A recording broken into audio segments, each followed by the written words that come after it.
Olá a todos, a paz do Senhor. Você que abriu este vídeo, eu quero te abençoar neste momento, em nome do Senhor Jesus Cristo. Que Deus abençoe toda a sua casa e toda a sua família. E se você, assim como eu, tem sede de aprender a palavra de Deus, eu peço que desde já você se inscreva aqui no nosso canal Lições Bíblicas, pois aqui nós postamos vídeos diariamente com lições bíblicas e devocionais. E o texto que nós vamos aprender hoje, que nós vamos estudar hoje, se encontra na carta de 1 Coríntios, capítulo 10. Nós vamos ler do versículo 1 até o 6. A epígrafe do texto diz: Exemplos do Antigo Testamento.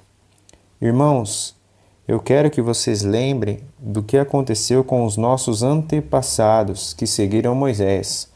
Todos foram protegidos pela nuvem e passaram pelo Mar Vermelho.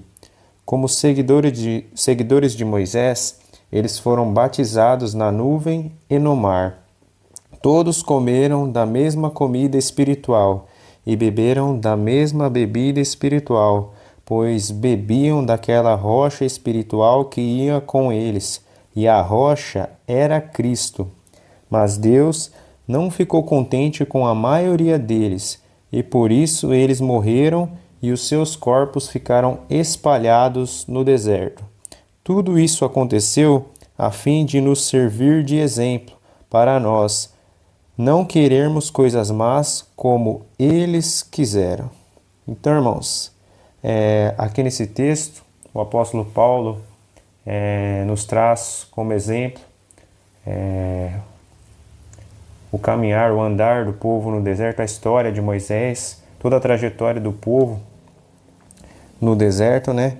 E assim, o que a gente aprende com esses versículos aqui, começando pelo versículo 1, é que a primeira coisa é que Deus cuidava do povo, né? O cuidado que Deus tinha com aquele povo, né? Porque, não sei se vocês sabem, no deserto, o clima do deserto funciona da seguinte forma: de dia ele é muito quente e à noite ele é muito frio. Então, o que Deus fazia pelo povo em relação a isso? Durante o dia ele mandava a nuvem para amenizar, né, para que o povo não sofresse tanto com o calor. Podemos dizer assim que Deus criou o primeiro ar-condicionado, né? Em pleno deserto, Deus criou ali um clima mais favorável ali para que o povo não sofresse tanto. E durante a noite ele enviava uma coluna de fogo para aquecer o povo. Então o povo tinha aquecedor no meio do deserto. Olha que maravilhoso, né? Olha o quanto que eles eram abençoados e o quanto que Deus cuidava deles. E trazendo uma aplicação pessoal para os tempos atuais, da mesma forma que Deus cuidava de Israel, do povo de Moisés lá no deserto, ele cuida de nós nos mínimos detalhes. Então, creia nessa palavra, creia que independente do que está acontecendo, da situação que você está vivendo, Deus está cuidando de você nos mínimos detalhes. E aqui no versículo 2, seguindo o texto, como seguidores de Moisés, eles foram batizados na nuvem e no mar. Então, o que eu aprendo com esse versículo 2 aqui? Que a travessia do Mar Vermelho é um símbolo que precedeu o nosso batismo nas águas. É como se o povo todo de Israel tivesse sido batizado nas águas durante a travessia do Mar Vermelho. Isso aí é como se fosse uma representação do nosso batismo nos tempos atuais. A gente também, quando aceita Cristo, nós descemos as águas, mergulhamos nas águas e nascemos novamente, né? Um mandamento que Jesus nos deixou, né? Que quem cresce nele também que fosse batizado nas águas. Então, a travessia do povo entre o Mar Vermelho, ali entre as águas, tem meio que esse paralelismo, essa relação, esse simbolismo, vamos dizer assim. Versículo 3. E todos comeram da mesma comida espiritual e beberam da mesma bebida espiritual, pois bebiam daquela rocha espiritual que ia com eles, e a rocha era Cristo. A rocha que foi ferida por Moisés no deserto, e aí saiu água daquela rocha e o povo bebeu daquela água, aquela rocha, ela representava Jesus, ela representava Cristo. E uma coisa muito interessante, né? Aquela rocha representava Cristo, e quando ela foi ferida ali por Moisés, dela saiu água. E se a gente parar para pensar, quando Jesus estava lá na cruz do Calvário, o soldado romano foi lá e feriu o lado dele, né? E transpassou o lado dele com a lança. E o que saiu de Jesus a hora que aquele soldado feriu Jesus com a lança, irmãos? Saiu sangue e água. Olha que interessante essa ligação também que tem, né? Que quando a rocha foi ferida no deserto, saiu água e deu vida, né, ao povo, porque o povo estava morrendo de sede. Se eles não bebessem água, eles morreriam, né? Eles perderiam a vida dele no deserto, porque ficar sem água no deserto, você morre. E da mesma forma, nós, quando Jesus foi ferido na cruz e saiu sangue e saiu água, as nossas vidas foram salvas também, né? Nós saímos desse deserto espiritualmente falando, né? Desse deserto espiritual, e nós podemos beber da fonte de água viva que é Cristo. Então, eles estavam sendo alimentados espiritualmente ali por Cristo lá no deserto, e nós também estamos sendo alimentados através de Jesus, estamos sendo salvos através de Cristo. Olha que interessante, como que Jesus já se manifestava desde o Antigo Testamento, não é, irmãos? Jesus é maravilhoso. Versículo 5. Mas Deus não ficou contente com a maioria deles, e por isso eles morreram e os seus corpos ficaram espalhados no deserto.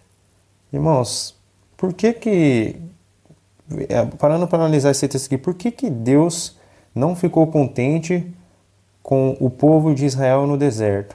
Aí parando para analisar aqui, eu pensei em três características do povo de Israel que eles tinham no deserto. A primeira que eu vejo, e a gente lendo o texto lá no livro de Êxodo, que a gente aprende, a primeira coisa que a gente vê no povo de Israel, eles eram desobedientes. Uma coisa simples que a gente observa, parece bobeira, mas assim, quando Deus manda você fazer algo, por mínimo que seja, você deve obedecer a Deus nos mínimos detalhes. E uma coisa boba que o povo não fazia, por exemplo, era a questão do maná. Deus, ele dava a porção diária do maná, né? E qual que era a instrução? Que eles não deveriam guardar para o dia seguinte, porque no dia seguinte teria novamente lá a porção diária. E aí o povo não obedecia, guardava aquele maná, e o que acontecia? No dia seguinte, aquele maná ficava podre, apodrecia, ficava cheio de bicho. Então você viu que nas pequenas coisas eles eram desobedientes. Outra coisa também, e aí é um ponto que a gente tem que tomar muito cuidado. A desobediência é óbvio que a gente também tem que tomar cuidado, mas uma coisa que a gente às vezes se esquece, eles eram murmuradores, eles eram um povo que reclamava muito diante de Deus. Tudo eles reclamavam. Deus fez tanto milagre, irmãos, diante daquele povo. Eles viram o mar se abrir, eles viam a nuvem sobre eles durante o dia, viam a coluna de fogo durante a noite. Deus enviou até carne. Irmãos, Deus fez tantos milagres, águas amargas se tornaram em doce. O povo viveu vários milagres, eles guerrearam contra alguns povos ali, contra Amaleque, e quando o bordão de Moisés estava erguido, eles venceram as batalhas, venceram guerras pelo poder de Deus. Era um povo que estava acostumado a viver nos milagres, e mesmo assim eles eram ingratos, porque quando a gente reclama, quando a gente fica reclamando diante de Deus, murmurando, a gente demonstra ingratidão. E por isso que aqui no texto fala que mas Deus não ficou contente com a maioria deles, e por isso eles morreram, e os seus corpos ficaram espalhados no deserto.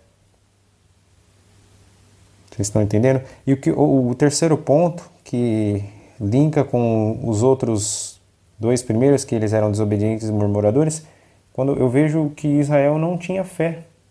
Que se eles viam tantos milagres, eles viviam no meio de milagres, e ainda assim eles reclamavam e desobedeciam a Deus, por que eles faziam isso? Eles desobedeciam a Deus e reclamavam a Deus porque eles não tinham fé.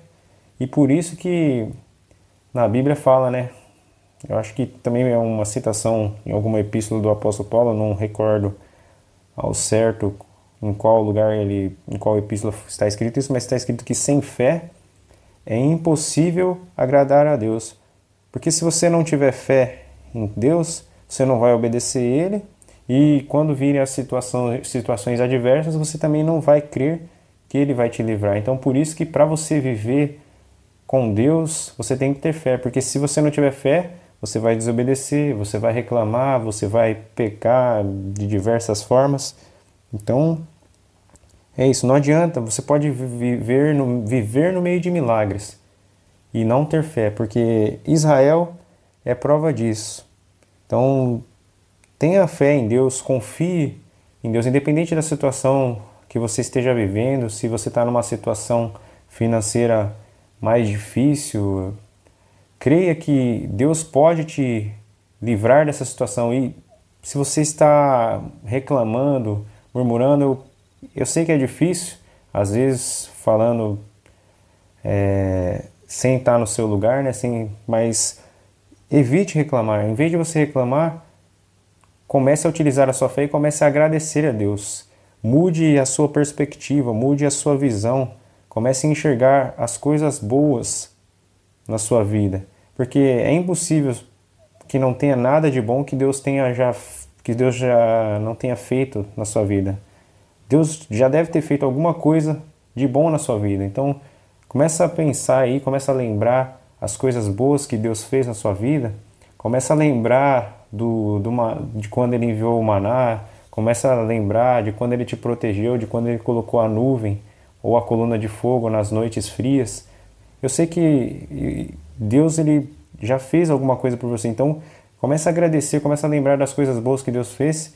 E eu tenho certeza, eu tenho convicção de que a sua situação vai mudar. Em nome de Jesus Cristo, tenha fé. Eu creio que à medida como nós vamos mudando a nossa visão, nós vamos mudando as situações ao nosso redor, as situações no nosso ambiente vão se transformando.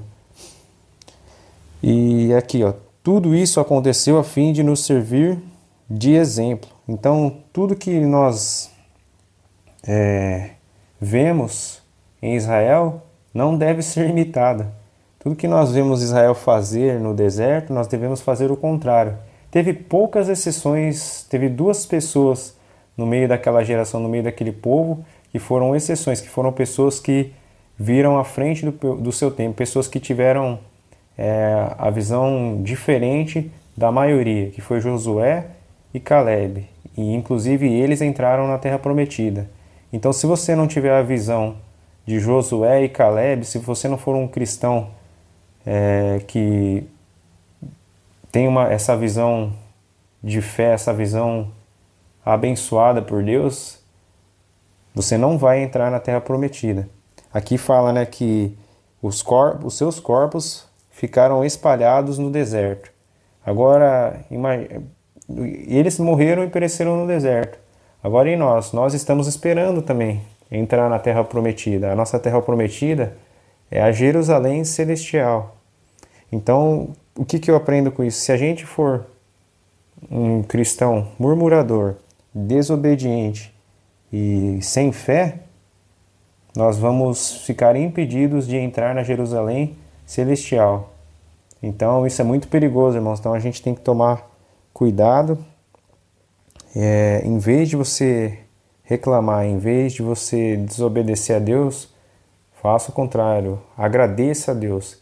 A gratidão é a maior arma contra a murmuração.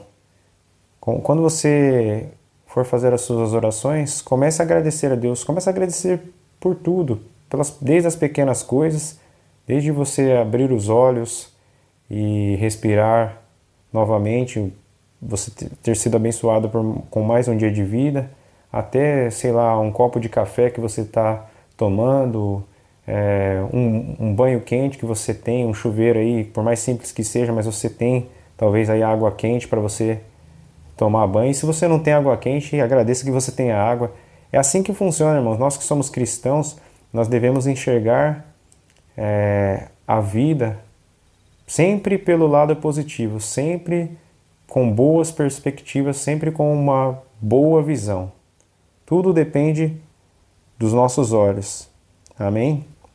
Então, é isso. Se você assistiu esse vídeo até aqui, eu peço que você deixe o seu joinha, deixe o seu like. Mais uma vez eu peço que você se inscreva aqui no canal de Lições Bíblicas.